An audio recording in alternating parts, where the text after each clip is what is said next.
θέσεις.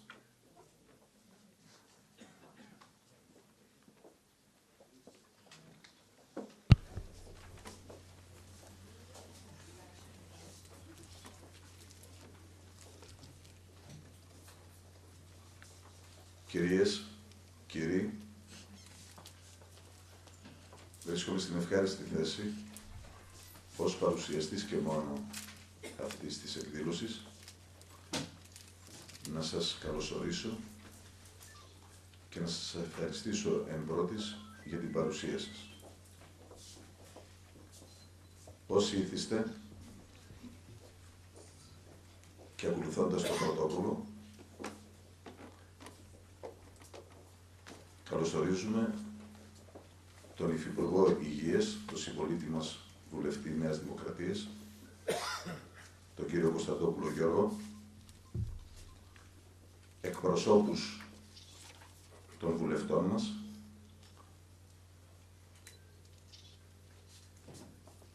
εκπροσώπους της τοπικής αυτοδιοίκησης, εκπροσώπους των φορέων, πολιτιστικών και όλων των υπολείπων που θεώρησαν ότι είναι καλό να παρευρίσκονται σήμερα. Εκείνους όσους έχουν έρθει από μακριά, είτε ως εισηγητές, είτε ως άνθρωποι που θα μας τιμήσουν με την παρουσία τους απλώς και μόνο. Επίσης τους καλωσορίζουμε και τους ευχαριστούμε θερμά. Είναι μαζί μας ο πρίτανης του Αριστοτελείου Πανεπιστημίου Θεσσαλονίκης, ο κύριος Μάνθος Αναστάσιος, που καλωσορίζουμε, και θα ήθελα λίγη βοήθεια. Έχουμε επίσης τον πρόεδρο του Πανεπιστημίου της ΝΙΣ και θα μου επιτραπεί σε αυτό το σημείο να αναφέρω όλους ανεξάρτητα τους εισηγητές.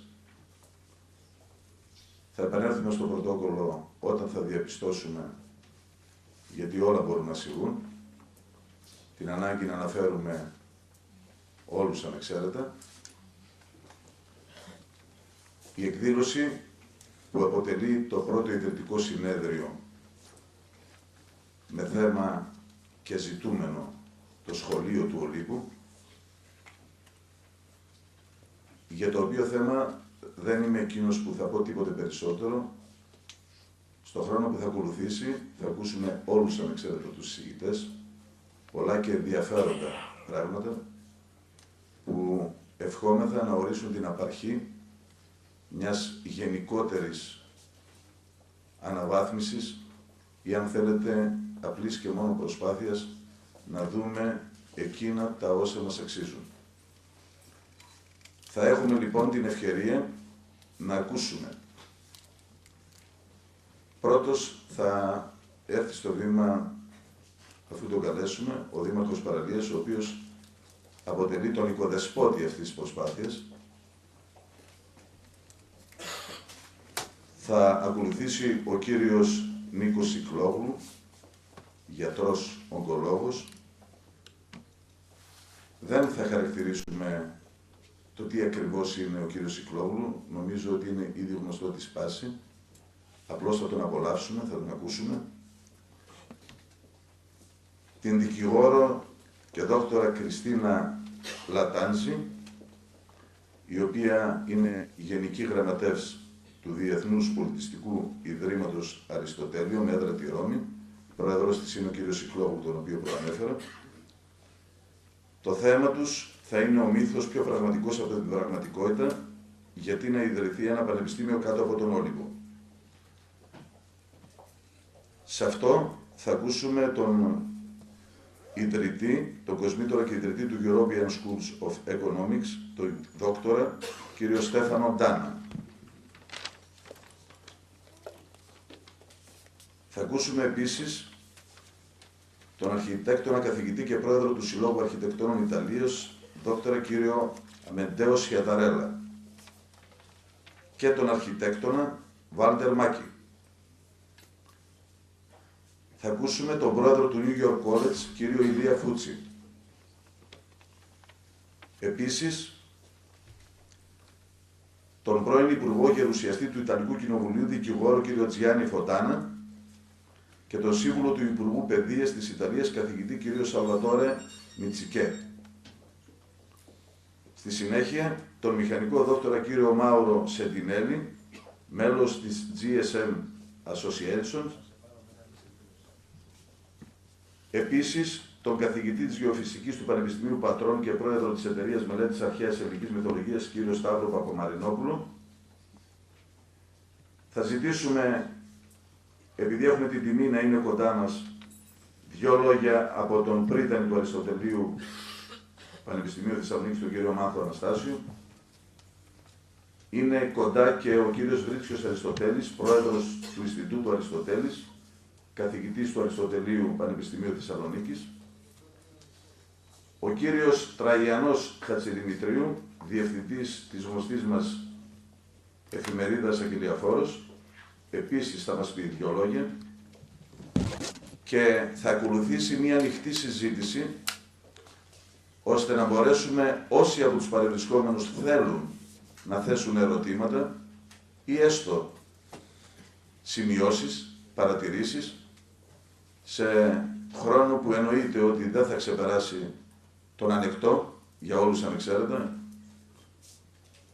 Θα έχουμε λοιπόν όλη την ευκαιρία να συμμετάσχουμε σε αυτήν την λογική. Θα σας καλωσορίσω για μια ακόμη φορά και μας εύχομαι να αποσπάσουμε ό,τι μας αξίζει. Θα δώσουμε το λόγο στον Δήμαρχο Παραλίας για έναν μικρό χαιρετισμό. Παρακαλώ, κύριε Δήμαρχε.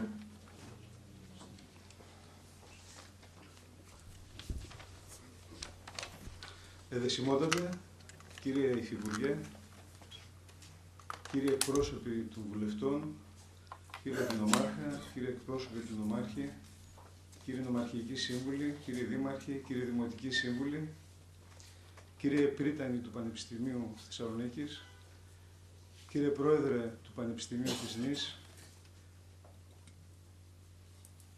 αγαπητοί προσκεκλημένοι, φίλες και φίλοι.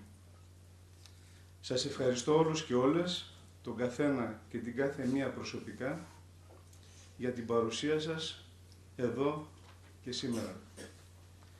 Η συμμετοχή σας αποτελεί ιδιαίτερη τιμή και συμβάλλει καταλυτικά στην ανάδειξη του μοναδικού πολιτισμικού θησαυρού που εγκλείει αιώνες τώρα ο Όλυμπος.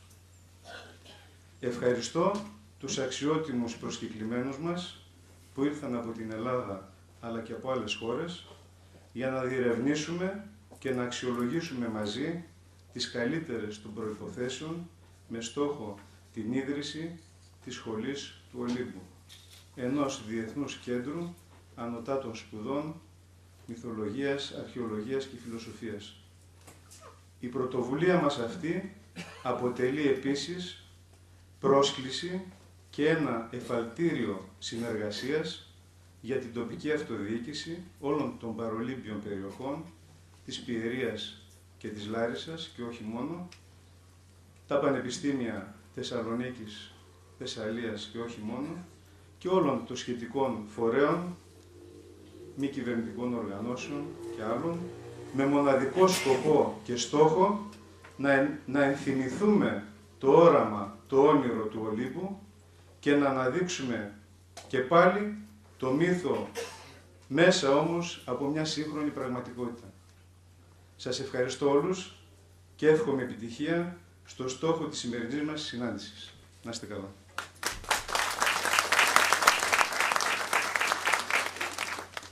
Πριν ανοίξουμε τον κύκλο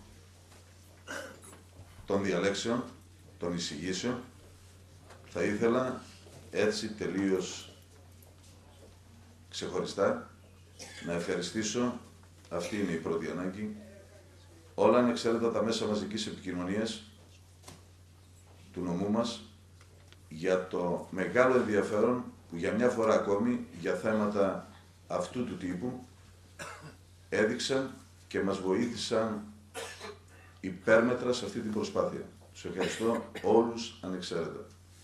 Σε αυτό το σημείο βεβαίως πρέπει να πούμε ότι ένας από τους βασικούς συντελεστές που όρισαν την σημερινή συνεδρίαση είναι η Ιδίων τηλεόραση και το Πιερία News, που βοήθησαν όσο ήταν δυνατόν αυτή την προσπάθεια. Θα ξεκινήσουμε με τον γιατρό, τον ογκολόγο, τον κύριο Σικλόγλου Νίκο, πρόεδρο του Ιδρύματος Διεθνών Σπουδών, του Αριστοτελείου Ιδρύματος Διεθνών Σπουδών, τον οποίο θα καλέσουμε στο βήμα.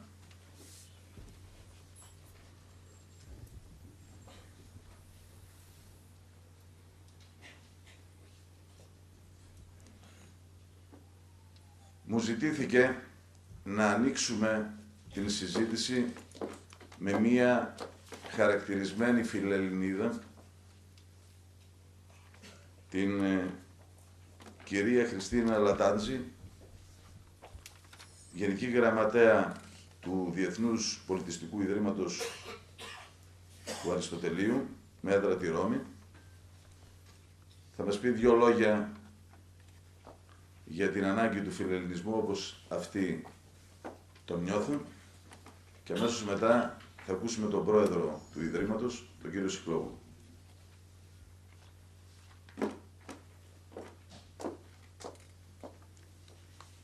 Buongiorno a tutti e grazie della vostra ospitalità.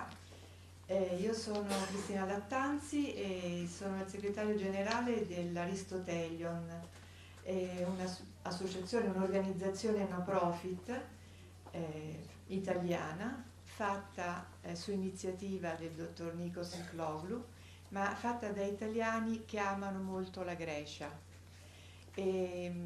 Questa associazione ha già 12 anni e noi ci occupiamo di progetti educativi e tutti fondati sulla...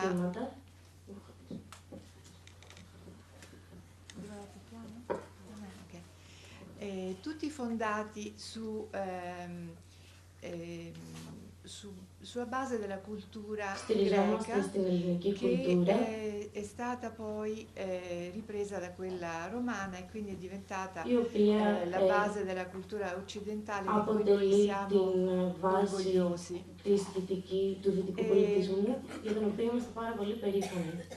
Quando abbiamo fatto questa associazione, tra le altre cose, fin da allora, fin da 12 anni fa, abbiamo inserito questo progetto di cercare di promuovere qui, dove è la terra del mito, è la terra delle origini della nostra cultura, un qualcosa di speciale. Una struttura, una organizzazione, una iniziativa educativa che fosse speciale e diversa da tutte le altre. Questo perché appunto siamo convinti che solo qui, dove è nato il pensiero che ha raggiunto i punti più alti per l'umanità intera e anche per la democrazia, possa nascere una nuova scuola che serva proprio per coltivare l'umanità.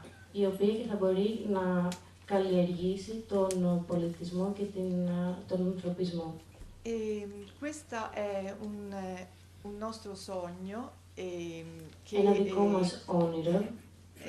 pensiamo che possa essere realizzato qui, dato che quello che ci unisce è moltissimo.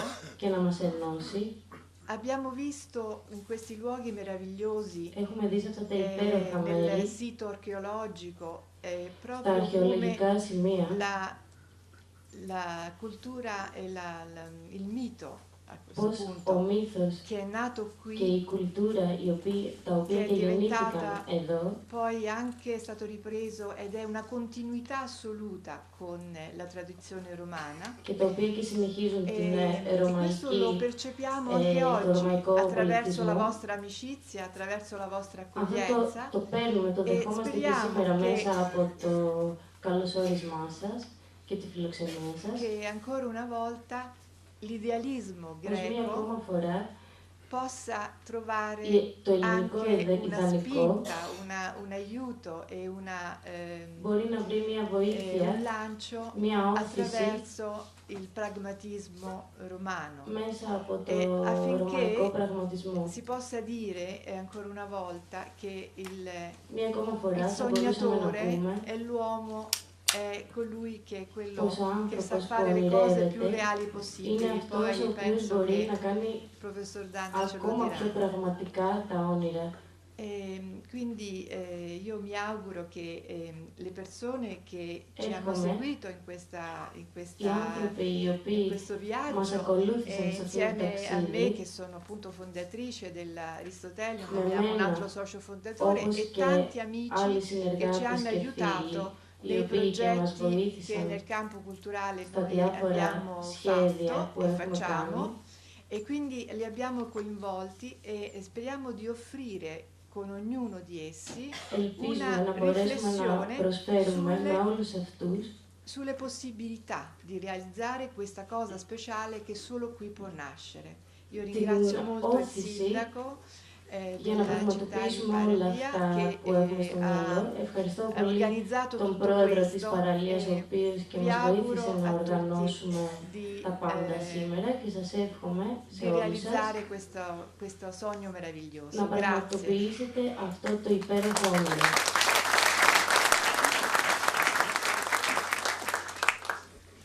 Ακούσαμε σαν σε πρόλογο την κυρία Λατάτση. Θα ακολουθήσει ο πρόεδρος του Αριστοτελείου Ιδρύματος Διεθνών Σπουδών, ο οποίος αποτελεί και τον βασικό εισηγητή, τον άνθρωπο ο οποίος έφερε σε εμάς αυτή την ιδέα, αυτή την πρόταση, τον κύριο Νίκο Σικλόπουλο.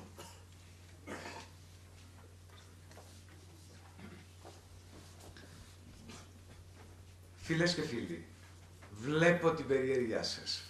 Θέλετε να δείτε ποιος είναι αυτός ο Έλληνας που τόλμησε να σας μιλήσει για το δικό σας Όλυμπο. Αλλά είναι και δικός μου όμως ο Όλυμπος. Αγαπητοί φίλοι και φίλες, δεν μιλάω εγώ, μιλάει η γιαγιά μου. Εγώ είμαι απλά το μεγάφωνο της γιαγιάς μου. Η γιαγιά μου, όταν πηγαίναμε στο βουνό, στον Όλυμπο, πηγαίναμε εγώ και αυτή, μικρός εγώ, πάντα μεγάλη αυτή, να πάρουμε πουρνάρια. Ίσως οι πιο πολλοί από εσάς να μην ξέρουν τι είναι τα πουρνάρια. Τα πουρνάρια εμάς όμως μας βοηθούσαν να κάνουμε το ψωμί που γινόταν ξερό ψωμί την επόμενη μέρα για να μεγαλώσουμε μέσα στη φτώχεια και στην κακουχία, αλλά όμως είμαστε ευτυχισμένοι. Και μου είπε λοιπόν η γιαγιά μου, εγώ βρε θα σε βοηθήσω. Όπου και να πας, εγώ θα είμαι μαζί σου. Και αυτή πήγαινε στην εκκλησία, θυμάμαι, και με έπαιρνε και εμένα. Και δεν καταλάβαινε ούτε ελληνικά, ούτε αρχαία ελληνικά, ούτε θρησκευτικά, διότι η γιαγιά μου ήταν αγράμματη.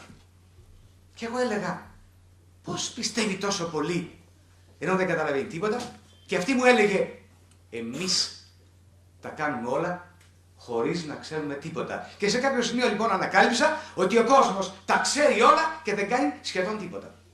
Και μία μέρα λοιπόν είπα, εγώ αυτή τη φωνή της γιαγιάς θα τη φέρω λοιπόν εδώ σε εσάς και στον κόσμο. Με αυτό λοιπόν το όραμα, ποιο είναι αυτό το όραμα, να γίνω γιατρός και άνθρωπος, το πήρα μαζί μου. Είχα μια βαλιτσούλα. Είναι κάποιος καθηγητής διευθυντής σχολείου που λέει ότι μόνο οι καλοί μαθητές μπορούν να γίνουν πραγματικότητα. Είναι λάθος. Γιατί η βαθμολογία δεν τα λέει όλα. Γιατί για να βαθμολογείς πρέπει να έχεις χρόνο να δεις την ψυχή του ανθρώπου. Με τη μυθολογία λοιπόν μπαίνεις μέσα στον άνθρωπο, βλέπεις, αφού κράζεσαι τον καημό του και τον βαθμολογείς. Τον φροντίζεις και του λες να μην ξεχάσει αυτούς που άφησε πίσω του. Ο Οδυσσέας αυτό έκανε. Η γιαγιά μου λοιπόν δεν ήξερε πολλά παραμύθια. Ήξερε μονάχα ένα παραμύθι. Και κάθε βράδυ λοιπόν με αυτό το παραμύθι με κίνηζε. Σε κάποιο σημείο λοιπόν εγώ άρχισα να ανησυχώ και της έλεγα, ρε γιαγιά, δεν με πιάνει ο ύπνος, δεν ξέρεις κανένα άλλο παραμύθι εκτός από την Οδύσσεια? Αλλά μετά ανακαλύπτω ότι ο Μέγας Αλέξανδρος στο προσκέφαλό του είχε την Οδύσσεια και την Ιλιάδα. Ο κύριος Δολιανίδης σας έφερε μερικά βιβλία για την Ιλιάδα και την Οδύσσεια. Πολλών ετών, εργασία πολλών ετών, για να σας δείξει ότι ο μύθος είναι το τίποτα που εγκλείει τα πάντα. Δηλαδή είναι εισαγωγή της φιλοσοφίας. Ναι, αλλά η αρχαιολογία τι δουλειά έχει εδώ? Έχει, διότι οι αρχαιοκάπηλοι που και κίνητρο έχουνε και γνώση, μας τα πήραν όλα και τα φυγάδευσαν. Παίρνουν από εδώ την ουσία και μας αφήνουν το τίποτα. Λοιπόν, σκεφτήκαμε, εγώ πρώτα, είχα αυτή την ατυχία, γιατί αυτό είναι ατυχία, αντί να ασχολούμαι με άλλα πράγματα, εγώ λοιπόν είπα θα ασχοληθώ με αυτό και μία μέρα λοιπόν αυτό το οποίο οι ίδιοι αυτοί που το έχουν δεδομένο και δεν το έχουν, θέλω να του δώσω μια άλλη μορφή. Αλλά μόνοι μας όμως δεν μπορούμε να τα κάνουμε αυτά. Γιατί η Dr. Chang του Παγκόσμιου Οργανισμού Υγείας έλεγε ότι άμα θέλεις να τρέξεις γρήγορα θα τρέξεις μόνος σου. Άμα θέλεις όμως να πας μακριά θα πρέπει να πάμε όλοι μαζί. Αυτό το είπε τον Ιούνιο μήνα που ήμουν στον ΟΗΕ. Και είπα λοιπόν, μια και θα πάμε εκεί στον Όλυμπο, εγώ θέλω να καλέσουμε όλους. Στην αρχή στεναχωρήθηκα, γιατί δεν είμαστε όλοι εδώ. Οι πιο πολλοί φοβηθήκαν ότι εμείς ήρθαμε εδώ να χτίσουμε σπίτια και να κάνουμε πράγματα οικονομικά, να κάνουμε χτίσματα, να αποκτήσουμε χρήματα. Εμείς είμαστε πλούσιοι όλοι. Όσοι ήρθαμε εδώ πέρα δεν έχουμε ανάγκη από χρήματα. Είμαστε τόσο πλούσιοι που ο Στέφανο Αντάνο μια μέρα, εγώ σας τα λέω έτσι γενικά και αόριστα για να πάω στο κέντρο.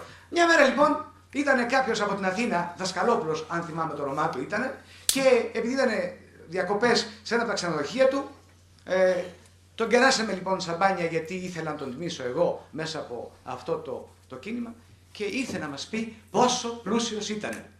Είδα λοιπόν δύο γίγαντες, τον οικονομικό και τον πνευματικό. Ο Στέφανο Ντάνα λοιπόν είναι εκεί. Και άρχισε να του λέει πόσο πλούσιος είναι. Και περίμενα να δω πώς θα γονατίσει το πνεύμα του πνευματικού ανθρώπου. Τούτος εδώ τον άκουσε πολύ απλά και του είπε, είσαι τόσο πλούσιος? Και λέει ναι. Του λέει λοιπόν, έχεις πανεπιστήμιο? Πανεπιστήμιο?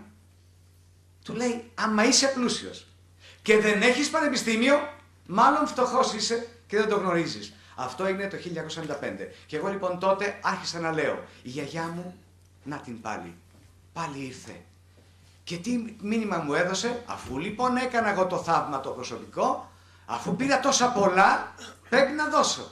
Και αποφασίζω λοιπόν να γίνω παμπλούτος για να κάνω πανεπιστήμιο. Τα πανεπιστήμια όμως δεν γίνονται από έναν άνθρωπο και γι' αυτό λοιπόν αναποδογύρισα την ιστορία. Και είπα λοιπόν, θα κάνουμε πανεπιστήμιο όλοι μαζί για να πω στη γιαγιά μου ότι έγινα πλούσιος.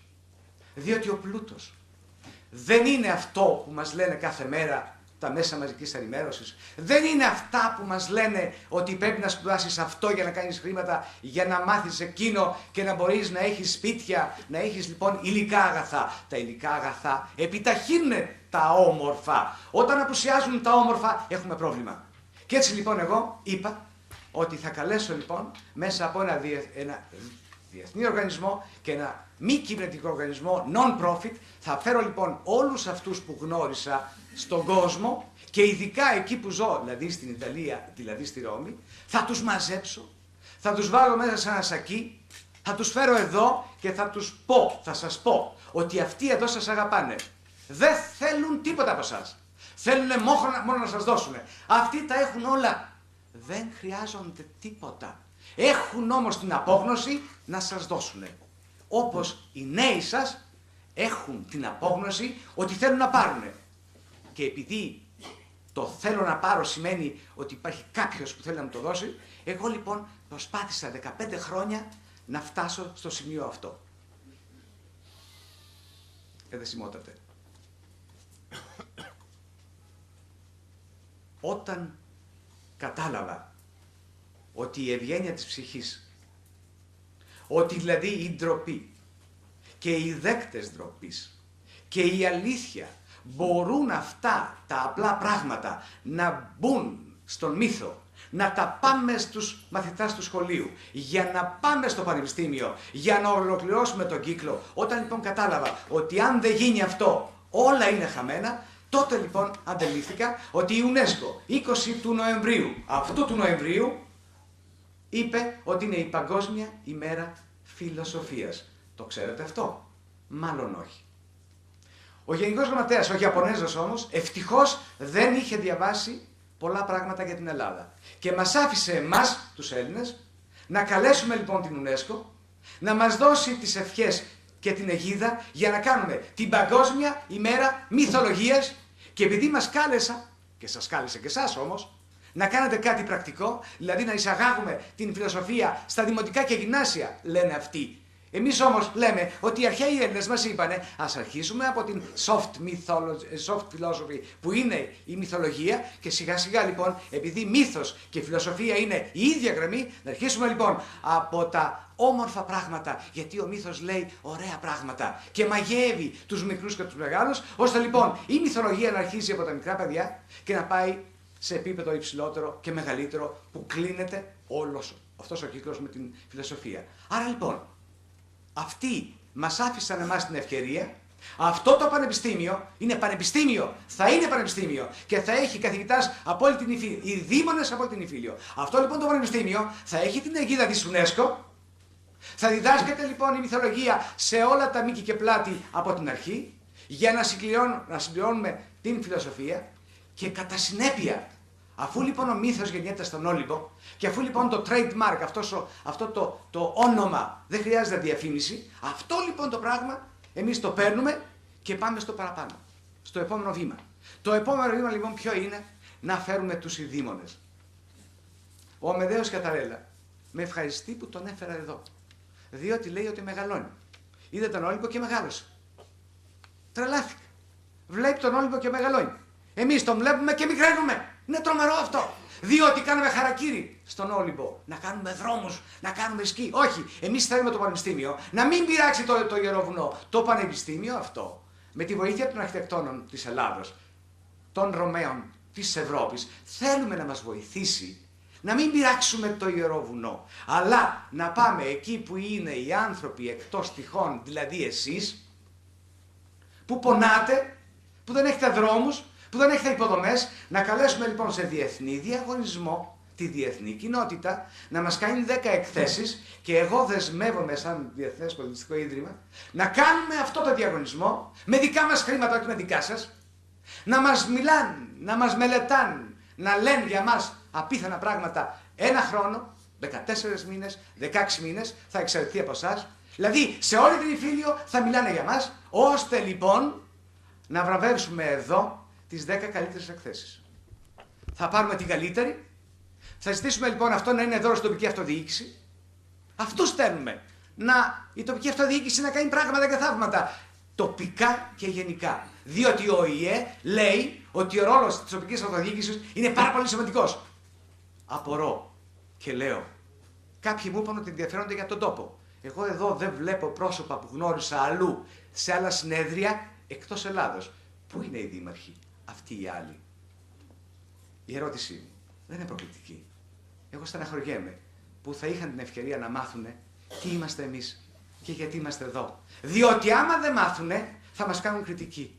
Αλλά ο άνθρωπος ο οποίος δεν ξέρει, πώς να κάνει κριτική? Δηλαδή, εγώ, αν θέλω να κάνω κριτική σε έναν άνθρωπο, θα πρέπει να μάθω το αντικείμενο, θα πρέπει να γνωρίσω τι γίνεται για να μπορώ να τον ελέγχω, για να του κάνω ερωτήσεις. Γιατί άμα κάνω ερωτήσεις εκτός θέματος, ο Μπαρμπαμίτσος θα του τη φέρει. Διότι ο Μπαρμπαμίτσος είναι εδώ. Η Μαρία είναι εδώ. Η γιαγιά μου είναι εδώ. Η γιαγιά μου δεν πρέπει να μιλήσει. Μιλάω εγώ για τη γιαγιά μου. Έχω ηθικό χρέος εγώ. Θα μπορούσα να είμαι στο Κορνέλ της Νέας Υόρκης. Θα μπορούσα να κάνω τον ερευνητή, κύριε Υπουργέ, στο Harvard Medical School. Εγώ εκεί ήμουνα. Αλλά και στη Ρώμη. Θα μπορούσα λοιπόν να απολαμβάνω τα αγαθά. Όμως εγώ έφυγα από την Ελλάδα για να μείνω στην Ελλάδα. Και δεν ήθελα να μείνω στην Ελλάδα για να φύγω από την Ελλάδα. Διότι όταν είμαι εδώ εγώ, ίσως ονειρεύομαι να πάω κάπου αλλού. Ανατριχιάζω που το σκέφτομαι.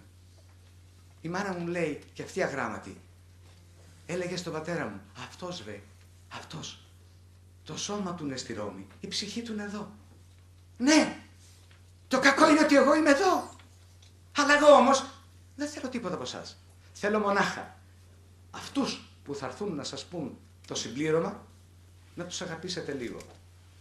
Το Αριστοτέλειο, για όσους δεν το ξέρουν, το Αριστοτέλειο, όχι το Πανεπιστήμιο, ο μη κυβερνητικός οργανισμός, είναι το πρώτο εργοστάσιο μαζικής παραγωγής φιλελλήνων.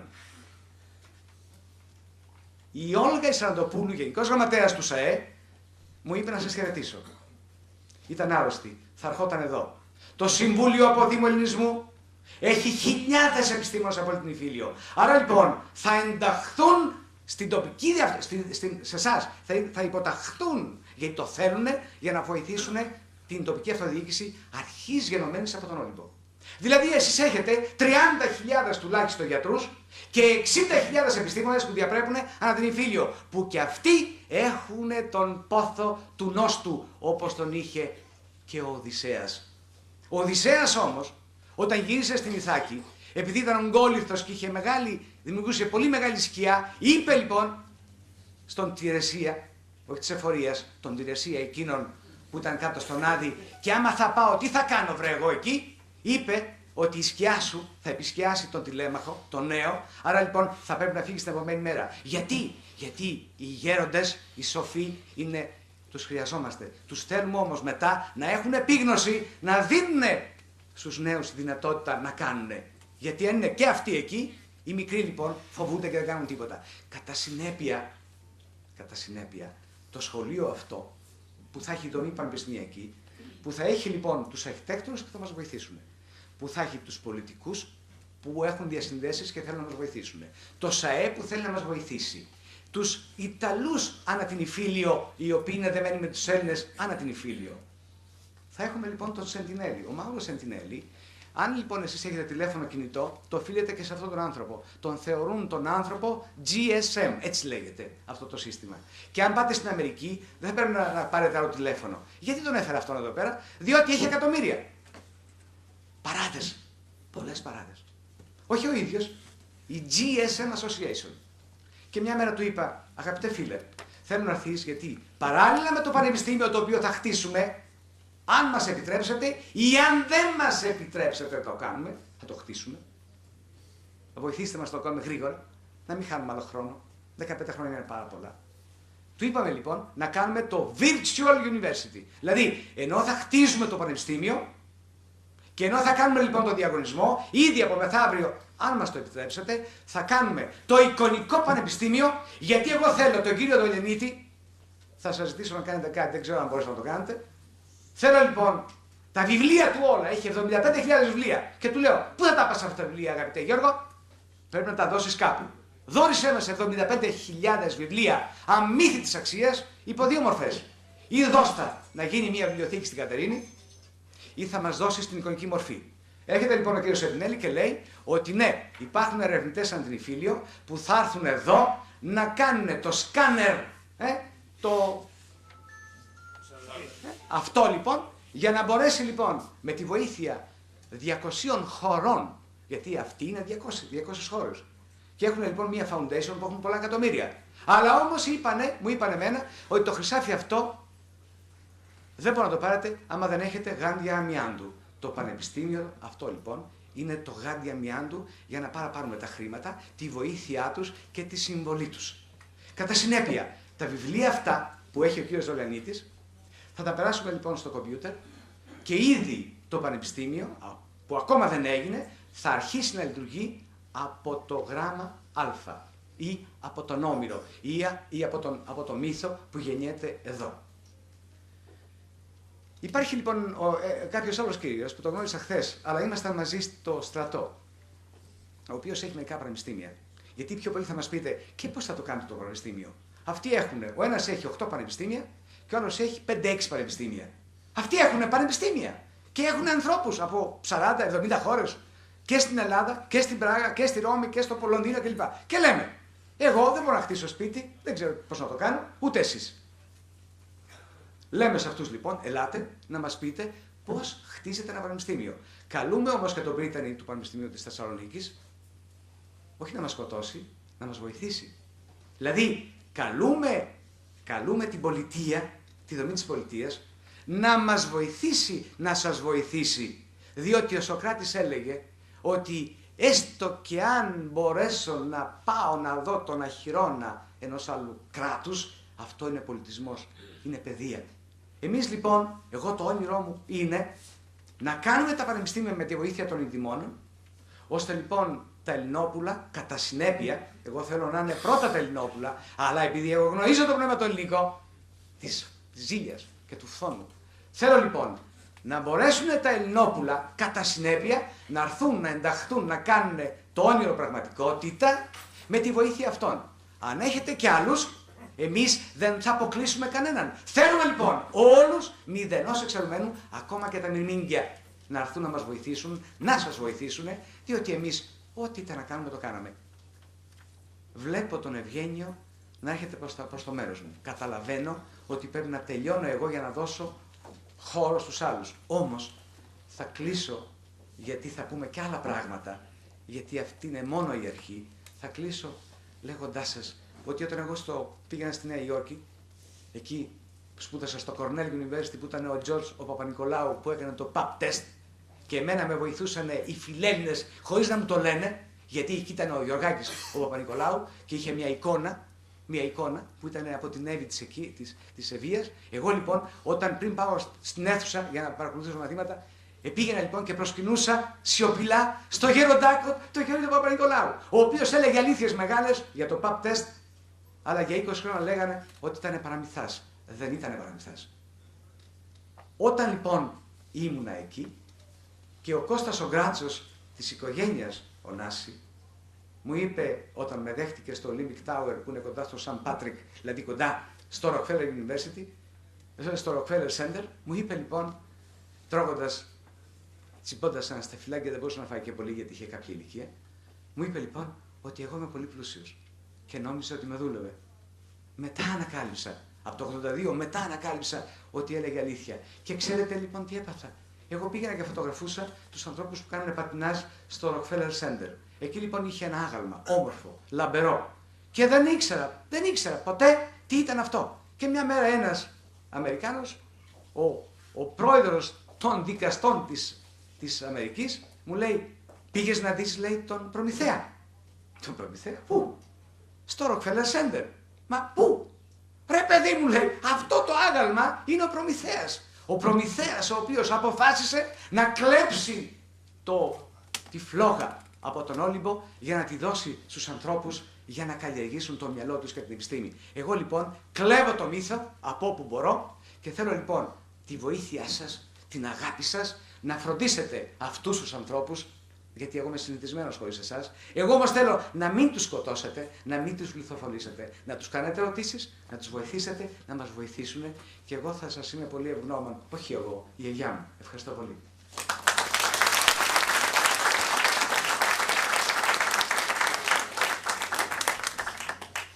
Ευχαριστούμε τον κύριο Νίκο Σικλόγλου που με το μοναδικό του, δικό του εντελώς τρόπο, εμείς το γνωρίσαμε εξάλλου πριν από τη συγκεκριμένη ημέρα, θα ακολουθήσει με τίτλο «Ο μύθος πιο πραγματικός από την πραγματικότητα για να ιδρυθεί ένα πανεπιστήμιο, γιατί να ιδρυθεί ένα πανεπιστήμιο κάτω από τον Όλυμπο». η εισήγηση του κοσμήτωρα και ιδρυτή του European School of Economics, του κυρίου Δόκτωρα Στέφανο Ντάνα. Παρακαλώ τον κύριο Ντάνα στο βήμα.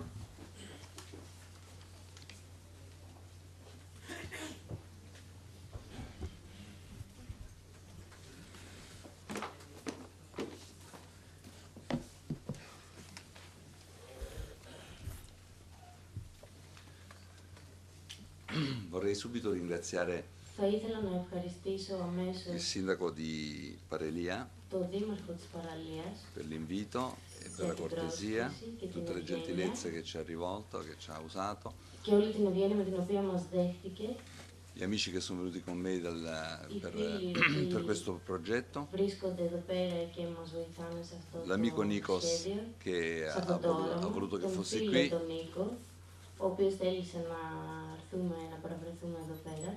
nonostante che io fossi a New York, ha voluto che arrivassi qui e ci sono arrivato. Αν και ήμουν στη Νέα Υόρκη, θέλησε να παραβρεθώ και ήρθα. Ma perché ha voluto la mia presenza? Io dico, Γιατί θέλησε την παρουσία μου. ero lontano Ήμουν μακριά e forse avrebbe anche potuto fare senza di me, και ίσως θα μπορούσε να τα βγάλει πέρα και χωρίς εμένα. però ha pensato che forse il mio contributo poteva essere importante, io sono qui Ωστόσο, σκέφτηκε ότι ίσως θα μπορούσε να βάλει το λιθαράκι μου εδώ και γι' per αυτό το dirvi λόγο και che ήρθα. io vengo in Grecia sempre con grande emozione, Πάντα με πολύ μεγάλη συγκίνηση έρχομαι στην Ελλάδα, perché sono nato nella Magna Grecia. γιατί γεννήθηκα E στην Μεγάλη Ελλάδα, sono nato a Napoli στην Νάπολη. e Napoli ha ancora tracce profonde della cultura greca e Στην noi Νάπολη υπάρχουν ίχνη πολύ έντονα της ελληνικής l'abbiamo nel nostro κουλτούρας ακόμα. DNA. Βρίσκεται μέσα στο DNA μας. E quindi vediamo la Grecia come una patria spirituale. Για μας η Ελλάδα είναι μια φλόγα. Anzi al punto che alcune tradizioni Σε τέτοιο σημείο που e ορισμένες alcuni παραδόσεις profondi significati della vostra cultura sono più chiari a noi, se mi και permettete, ορισμένες σημασίες και a voi. για μας έχουν πολύ μεγαλύτερη αξία από ό,τι για σας. Io ho fatto una conferenza a Tessaloniki alcuni mesi fa, Λίγους μήνες πριν είχα ένα συνέδριο στη Θεσσαλονίκη. invitato dal mio editore che è qui, Ήμουν è l'amico προσκεκλημένος Demetris, του εκδότη μου, e του φίλου Δημήτρη, che ha pubblicato il mio libro in ο greco. οποίος και εξέδωσε το βιβλίο μου στα ελληνικά. E a Tessaloniki ho avuto l'opportunità di dire una cosa che era un po', sembrava una cosa quasi Στη Θεσσαλονίκη είχα την ευκαιρία να πω κάτι un modo scherzoso di dare questo messaggio. αστείο ίσως να περάσω το μήνυμά μου. Io dissi che i greci dovrebbero avere una rendita Είπα λοιπόν ότι οι Έλληνες θα έπρεπε να έχουν ένα εισόδημα